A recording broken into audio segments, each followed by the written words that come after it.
Hello everybody and welcome back. I am the Pumpkin King and today we're going to be continuing our playthrough of Pokemon Blue, the Rocket program. Before we jump into today's episode though, I just want to give a quick reminder, if you'd like to be a member of the Pumpkin Patch, you can follow us on both Twitter and Reddit, links in the description. Now, funny story guys, while I was recording this episode, I went through the whole thing, did my playthrough, got all the footage I needed, and then I went to go check the file, and yeah, it turns out that my audio recording didn't record.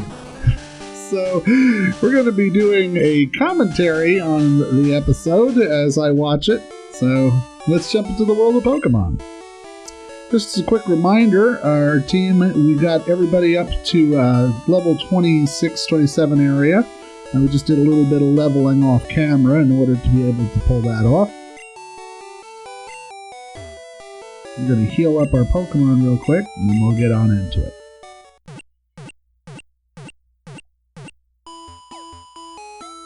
One thing that is going to be a big part of today's episode is we're going to be spending a good deal of time in the Lavender Town Pokemon Tower. This is where we're heading right now. This is where we're going to be able to get my favorite type of Pokemon, Ghost type. Ghost type Pokemon are absolutely awesome, though I will say poorly represented in Gen 1. In Gen 1, the only Pokemon that have Ghost type are Ghastly, Haunter, and Gengar, which, real talk, Gengar is absolute awesome. He's one of my favorite Pokemon of any generation.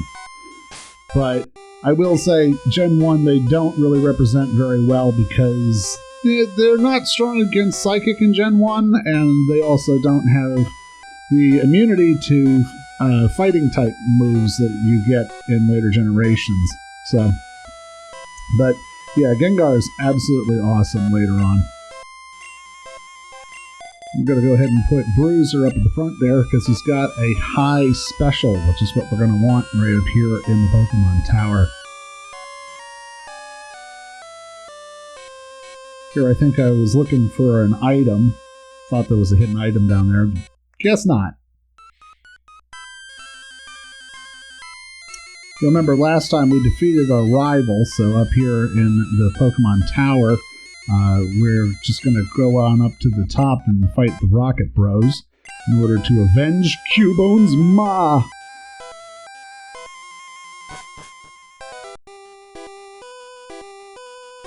Okay, and we're going to get ahead into the fights with the channelers here. Begone, evil spirit, she says. What is that thing she's wearing on her head? I'm sure it's some sort of Shinto thing. Anyway, she sends out a Ghastly. We've got Bruiser up front. And we're going to go for the Thunderbolt. It's not super effective, but, I mean, it gets the job done. Ghastly goes for the Confuse Ray, which is going to prompt us to switch out.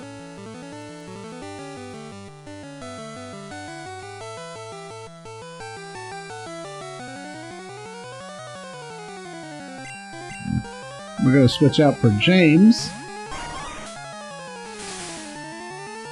Sends out another Confuse Ray, but that's alright, because we're just going to switch right back over to Bruiser again. I do like Confuse Ray. Like, if you give me a choice between Confuse Ray or Supersonic, it's always going to be Confuse Ray. And this Ghastly is doing exactly what I would do in this circumstance. Lead with Confuse Ray, and then you hit them with their special attacks. I decided to go ahead and risk it and just hit him with the Thunderbolt, which is not going to do enough to finish him right here, but going to try one more time. Should be able to get it in, hopefully. Nope, hurt myself in confusion. Took myself a chance and I didn't land it. So he hits me with the Nightshade. Doesn't do a whole lot of damage. There's that confusion again. Now I really am going to switch over. I'm going to switch over to Rocky. And he's going to finish off this Ghastly with a Ember. Ghastly using Nightshade, that is a signature move for this Pokemon, man. And we managed to take him out with Rocky. Everybody gets 145 experience points, and we defeat the Chandler. Woo! The spirit left! We got 660 Pokebucks for winning. Now, while I was getting ready for this episode, I actually made myself a pretty awesome piece of time-lapse music, which I'm calling Ghost Tower. And that's what we're going to be jumping into right now as we defeat the rest of the Pokemon Tower here. If you're interested in the full version, I will be posting a full version of Ghost Tower later in the week. But also, it was made through an AI DJ program called Rave. If you want to check it out, links in the description. It's really cool.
Begun intruders.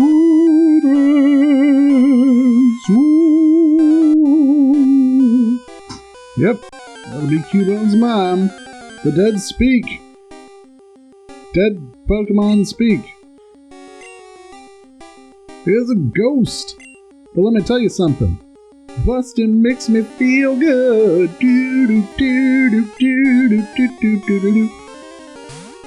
Yeah, so we're just going to send in Freddy. We're going to put this ghost to rest right away. We tried to do it literally at first. And yeah, that didn't work. Goes for the focus energy. It's getting pumped up. So, being his Marowak's a ground type, we're going to switch on over to James, and we'll just take it down. Hits us with a Leer, which is going to drop our defense, but that's not going to matter too much, because we're going to go for the poison. Again, it goes for the focus energy. Marowak spends the majority of the fight getting itself pumped up for a move that it's never going to deliver. Hit it with a Vine Whip, super effective, goes again for focus energy.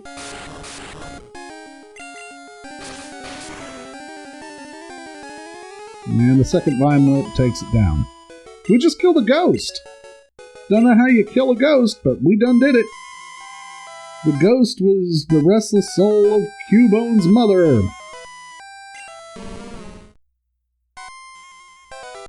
The mother's soul was calmed. It disappeared into the afterlife. Okay. And I remember when I was playing through this, I was kind of bummed that we hadn't found a Cubone going up the tower. And I pretty well decided I was going to have to come back and try to catch one off camera. And then we just got crazy lucky and had one go pretty much right away. So we're healing up our Pokemon here. Freddy was the one carrying us through most of that time lapse.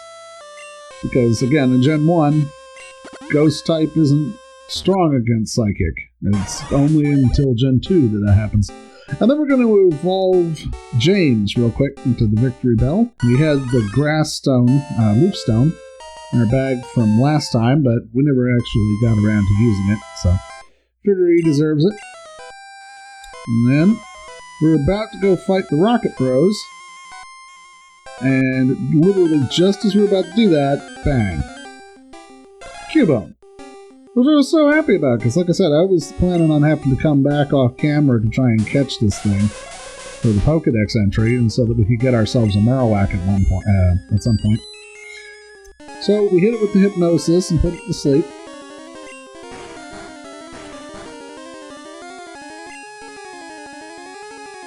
Then I kind of dithered around for a little bit to figure out who I ought to switch into, and eventually send out Humdudgeon.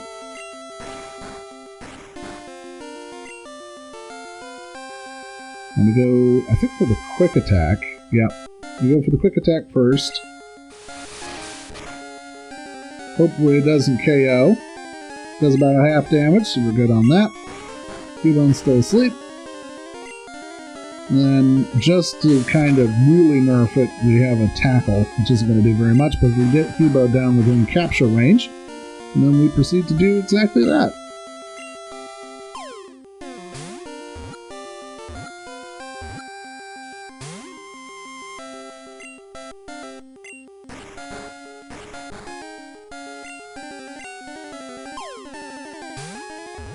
I always have wondered how it is that Pokemon are able to break out of balls when they're completely fast asleep or completely paralyzed, and somehow they manage to bust out of Pokeballs anyway.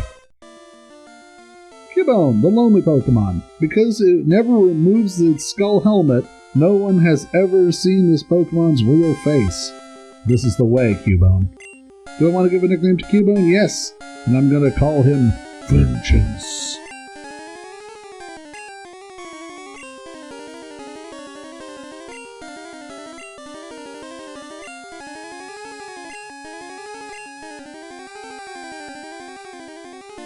Cubone's actually a pretty awesome Pokemon, and I have used him on my team before. When I did my Nuzlocke challenge a few years ago, I actually beat the Elite Four with a Cubone, because it was the only ground type that I had after my Sandslash died.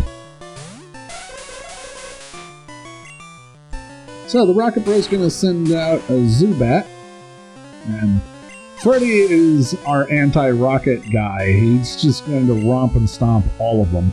He's got another Zubat coming up. Will it change Pokemon? No. I consider it, and I'm like, nah. Well, I guess I do. I'm going to switch over to Zubat, and then he switches over to Humdudgeon. Scratch that. Reverse it. Thank you. Get the Quick Attack in right away. It goes for Leech Life, which does absolutely nothing, as per usual. And then I get in the Hyper Fang and drop that Zubat. And next she goes through the Golbat, which I think this is the first time we've seen Golbat in this playthrough. In Gen 1, it is freaky looking. I mean, look at its eyes. It looks like a meme. Anyway, it hits us with the Supersonic, which, I mean, we just got unlucky. They have a really good chance of missing there. So we'll just switch over to Bruiser. Golbat's going to go for Bite, and we're going to go for Thunderbolt, and this is probably going to take him down. Yep, down he goes. We gained 454 experience points each, and we defeated our Rocket Bro. I give up, he says. We got 750 Pokebucks. I'm not gonna forget this. Okay, see you at the company picket, Rocket Bro. Now we invite this guy. the soul guy came and complained about us harming useless Pokemon, eh? We're talking over it as adults here. We're talking it over as adults. Yeah, I just want to talk. I just want to talk. I just want to set him on fire and talk. I just want to talk to him. You're not fooling anybody, Rocket Pro. So since out of coughing, of course we've already got a ready-made answer to that, and yeah, Freddy's going to make quick work of this coughing. And down that goes. Got 1634 experience points. Next, he's going to send in... I don't remember what he sends in next. Oh, he's got a Drowsy next, right. So we switch into Raditz. He's our current answer for Psychic type. Gonna dig real quick, which we outspeed this Drowsy easily. And just knock him out without taking any damage. Got that super critical. And we defeated the Rocket Bro. Please, no more! 780 bucks for winning. Pokemon are only good for making people money. Stay out of our business. But it's actually a really terrible business model. Because again, as we said last time, you can just catch them for free. You don't have to pay for Pokemon. I don't know why anyone would. The third Rocket Bro wants to fight. He's got 4 Pokemon. He goes for his first one. It's a Zubat. No real surprise there. Freddy's gonna knock him out right away. Yeah. Yeah, I love having Freddy on the team, man. Psychic type. Can't beat it. Especially not the Rockets. Like, he's just going to walk all over everything that Rocket team members have to offer. Goes for his Rattata, so I go for my Raticate. I remember saying he really should have evolved this Rattata since it's level 23, but it actually doesn't matter because he has a Raticate also, which I've always wondered, when you have Pokemon that are duplicates of the same thing on your team, like, is one your favorite and another just the problem child that is always begging for your attention? So he sends out a Raticate.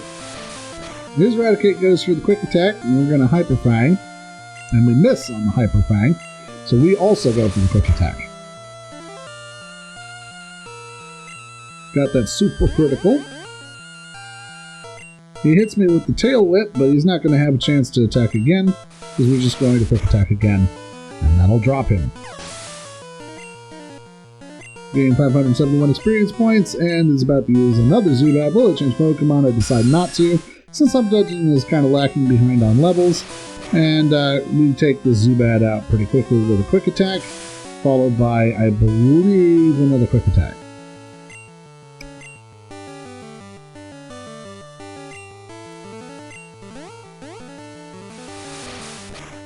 Bingo bango, down he goes.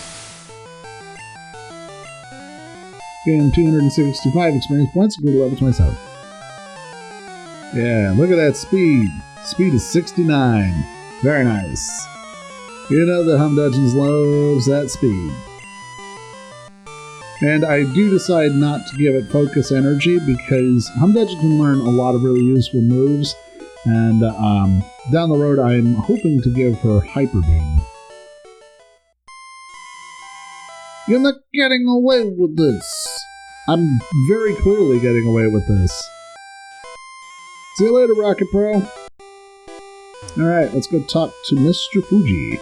Hey, you came to save me. Thank you, but I came here of my own free will. I came to calm the soul of Cubone's mother. I think Marowak's spirit has gone to the afterlife. I must thank you for your kind concern. Follow me to my home, Pokemon House, at the foot of this tower. I'm glad that we just kind of jump cut there because, honestly, working your way back down the tower can be kind of a pain.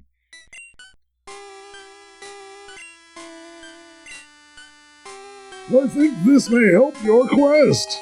And I received the Pokeflute. It will help me on my quest. Upon hearing the Pokeflute, sleeping Pokemon will spring awake. It works on all sleeping Pokemon, And that's important, guys.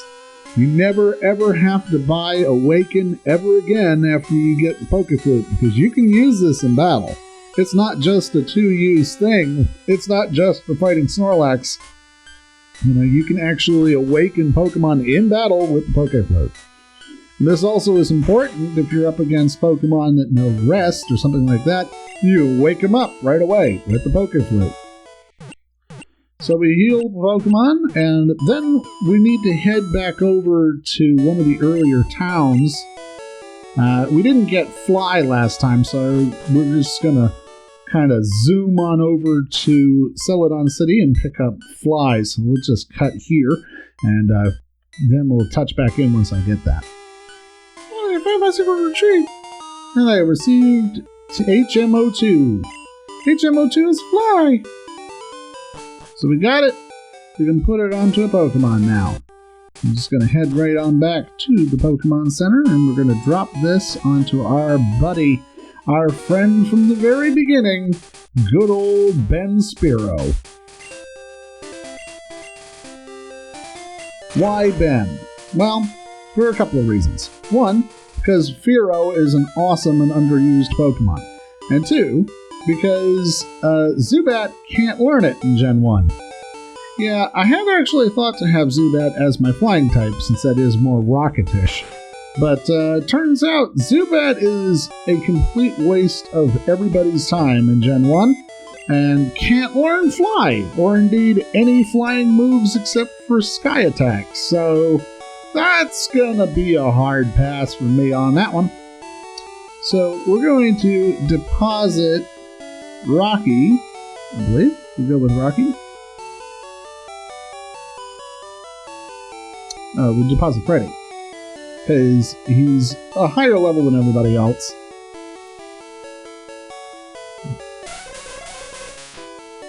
Yep. And then we withdraw Ben the Spiro.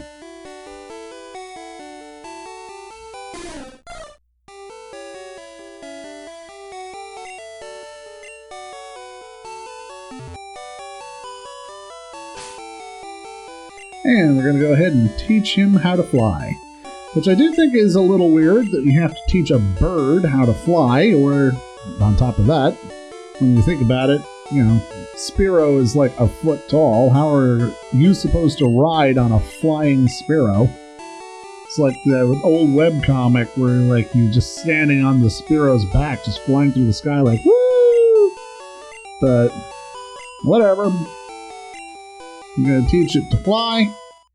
It learns Fly.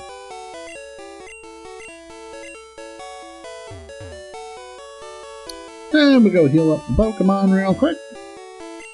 And we're going to actually be flying over to one of the earlier towns. I believe I remember going to Pewter City, because we need to pick up some more Pokeballs. We don't use Great Balls or Ultra Balls in this playthrough.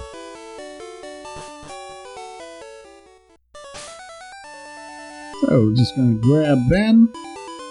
We're going to fly on over to Pewter City. This works out anyway because we had to pick up the old Amber. Now that we have Cut, we can get over to the back of the museum and pick that up. So this works out.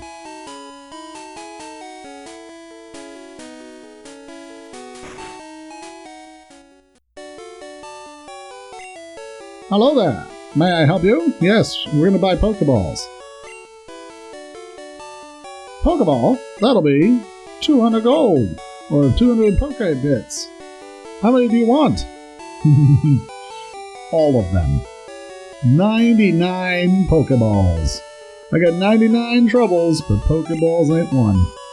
And honestly, this is done primarily because I don't want to have to worry about catching Pokemon, especially going forward. Because when you're trying to catch Pokemon with Pokeballs, it's not a great capture rate. And in Gen 1, the capture rate doesn't increase when you're using them.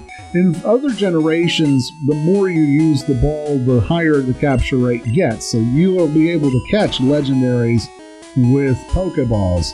And you can do that with Gen 1 too, but it takes a long time. We're very proud of our fossils. 2 very rare prehistoric Pokemon. You can't sneak in that back way. Ah, whatever. Do what you want. Do you know what amber is? I do, but tell me anyway. Amber is fossilized tree sap. Very informative. Thanks for that. Shh. I think that this chunk of amber contains Pokemon DNA. It would be great if Pokemon could be resurrected from it. But my colleagues just ignore me, so I have a favor to ask. Take this Pokemon lab and get it examined. I received the old amber. They are blatantly ripping off Jurassic Park, which this game came out back in 1996. So Jurassic Park was about 3 years before this, and it was a tremendous smash. As a matter of fact, I think Lost World was coming out right around the time that this game was in development. So, but yeah. Head to Bill's PC. Pumpkin's PC. We're going to deposit some items. We're going to get rid of the Silph Scope. Don't need that anymore. Having caught ourselves a Ghastly, we have no need to go back to the Pokemon Tower. We're also going to drop the old amber off, because we won't need that till we get to Cinnabar Island, and that won't be for a good long while. Alright, now we're going to head on back to Celadon City.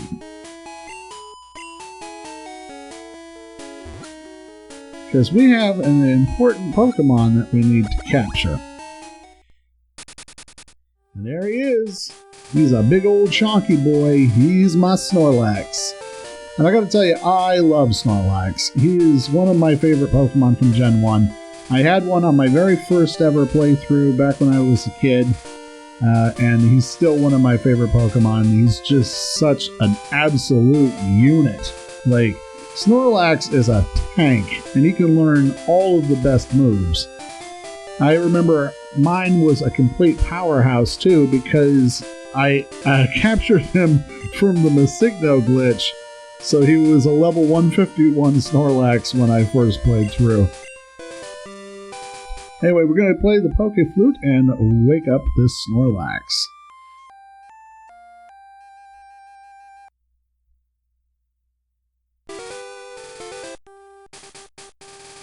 Snorlax woke up in a grumpy rage.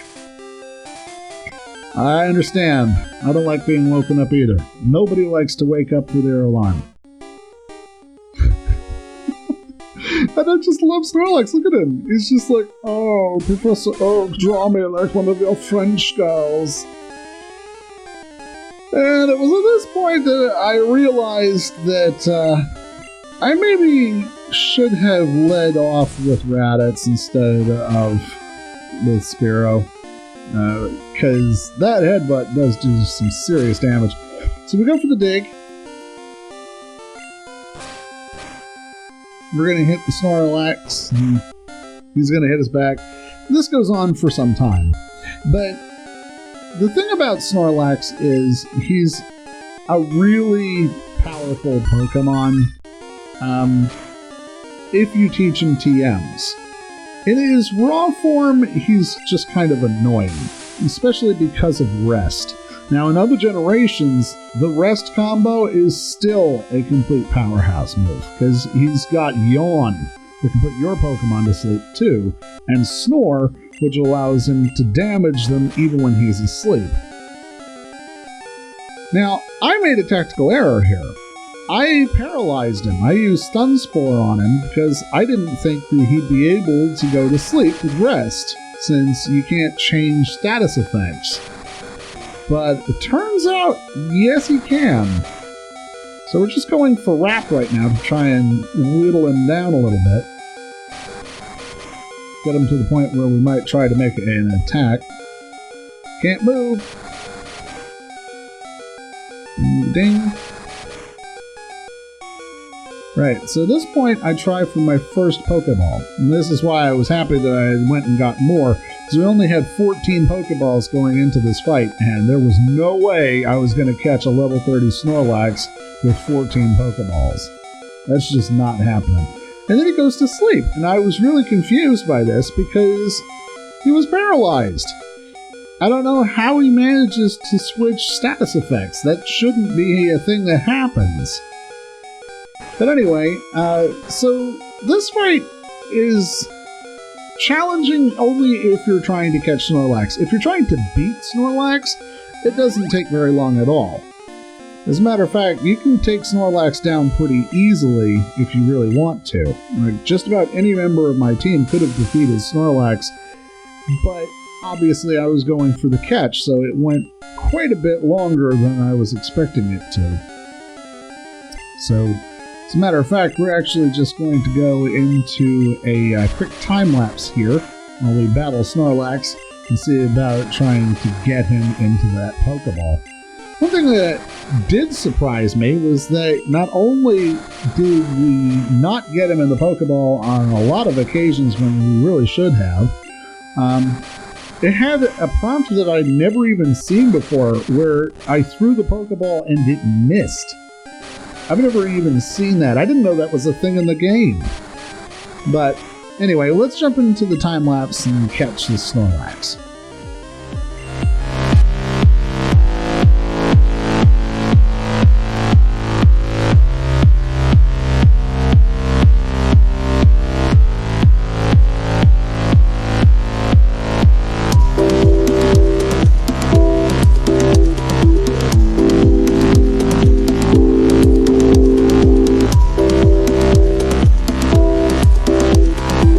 There we go, we got him.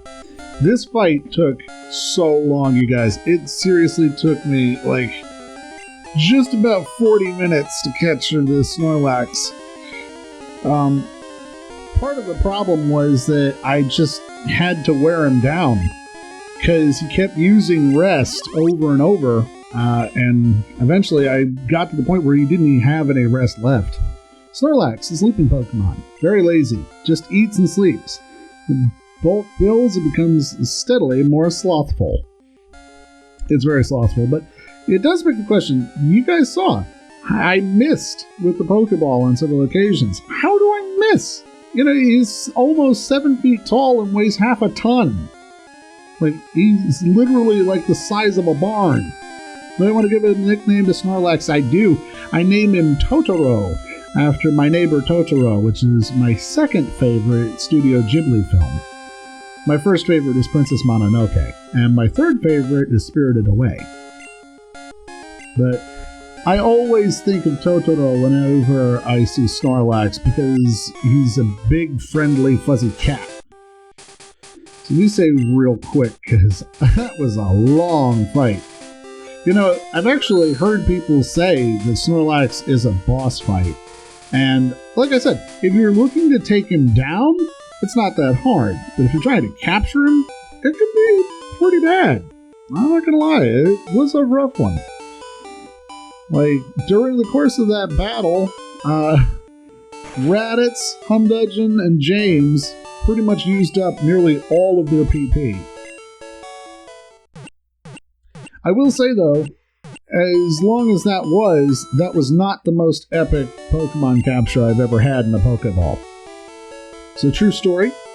When I was playing Pokemon Sapphire, the original Sapphire, not Omega Sapphire, or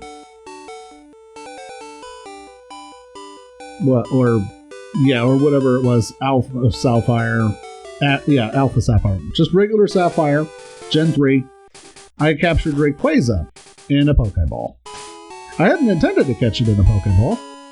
I got it down to 1 HP with a False Edge. I had got it down to 1 HP. I had it paralyzed. I had it like asleep at one point, and it ate up, I'm not kidding, 34 Ultra Balls, 20 Great Balls, and like 5 nest balls. And it got to the point where I was like, oh my god, I'm gonna have to fight this Pokemon again. I'm gonna have to like do the soft shutdown and try and get this Pokemon again with more Pokeballs. Because I don't know if you guys remember, but in Gen 3, capturing Rayquaza is a right pain in the ass. I mean, you have to get on your Mac bike and you have to have pixel perfect movement in order to get to the top of the Sky Tower, and it was such a pain, and I had such a hard time with that. It took me forever to get up to the top of the Sky Tower, and I was dreading having to do it all over again.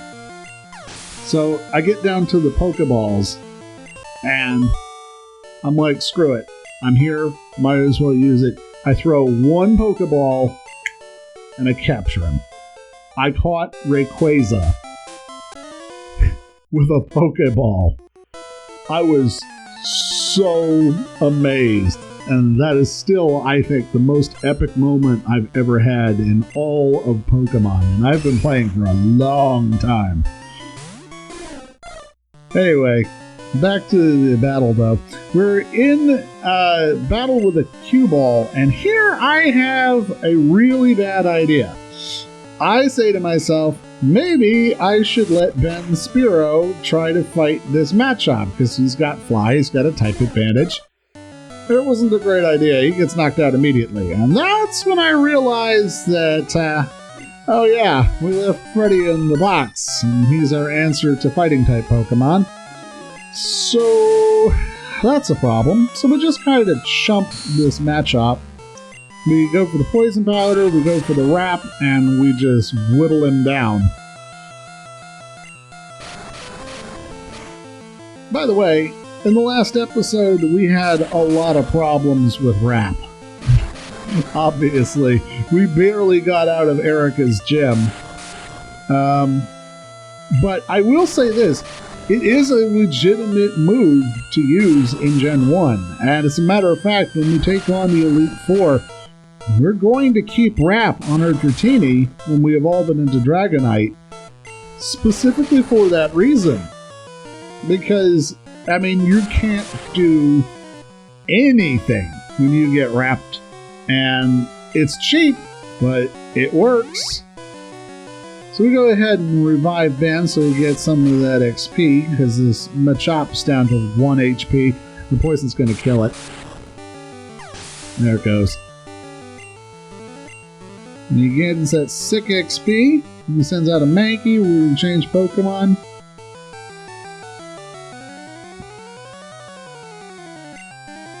I had to think about it. But yeah, we'll just keep going with James. And again, without Freddy, we just have to kind of chump these fighting types. So it's just Poison Powder and Wrap. That's the formula for success. Because you're dealing damage at the top of every round with Poison, and you're dealing damage every round with the Wrap.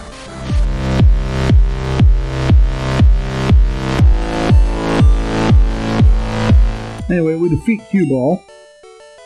And at this point, this is where we head right on back to the Celadon City and grab Freddy, because we're going to want him for this bicycle route. Gain 607 experience points, Freddy grows to level 30, and we defeat the biker.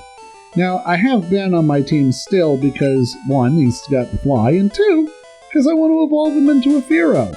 I like Fearow. It's a cool Pokemon. And also, I feel like Ben deserves it. You know, he's been sitting in the box for a long time now, and he was one of the first Pokemon we ever caught. Cue-Ball here is going to send out a Machop, which he really should have evolved into a Machoke by this point, but whatever. And of course, we got the answer. We're going to switch to Freddy, and we're going to Riggedy Wreck this guy. Goes for the low kick. Not very effective. We go for the Confusion, and that'll drop him.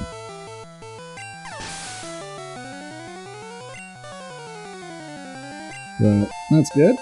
Through to level 16, very nice. And we defeat Cue Ball. Which, is it just me, or does he remind you of Curly from the Three Stooges? Like, I half expect him to slap his face, go like,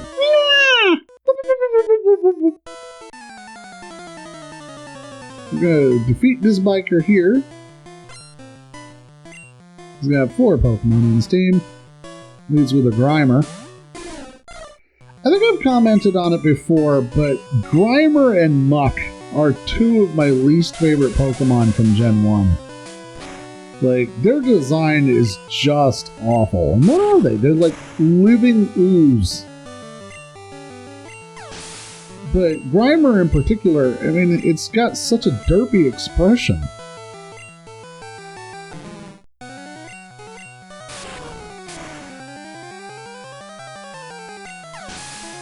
So yeah, we just proceed to walk all over these Grimers. Gonna have them stuck to the bottoms of our shoe.